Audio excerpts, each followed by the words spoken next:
ఓ మెసేజ్తోనో ఓ పలకరింపుతోనో ప్రారంభమైన పరిచయం ఒక అడుగు ముందుకేసి ఒకరి మీద ఒకరికి ఇష్టంగా మారుతుంది.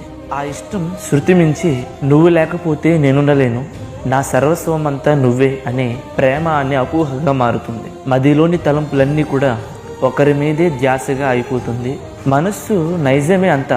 దేన్నైతే మనం ఇష్టపడతామో దాని గురించి ఎక్కువగా ఆలోచిస్తుంది. అయితే ఏదైతే ప్రేమ అనుకుని మనం మురిసిపోయామో, ఎవరి మీదైతే ఆశలు పెట్టుకున్నారో వారు దక్కనప్పుడు ప్రేమ మనకిచ్చే బహుమతి ఏంటో తెలుసా? పిచ్చివాళ్ళు లేదా చావు, ఆత్మహత్య. జీవితంలో అనుకున్న ప్రతి శిఖరాన్ని ఎక్కగలరు, జీవితంలో ప్రతిదాన్ని మనం దక్కించుకోగలం, ఆశించిన ప్రతిదాన్ని దక్కించుకోగలరు. అది ఎంత కష్టమైనదైనా సరే, అది ఒక ఇల్లైనా ఒక వస్తువైనా ఏదైనా సరే. కానీ నువ్వు ఆశపడిన వారిని మాత్రం దక్కించుకోలేవు. అది వాస్తవం. అందని ద్రాక్ష పళ్ళు కోసం ఆరాటం దేనికి? ఇప్పుడు తెలిసింది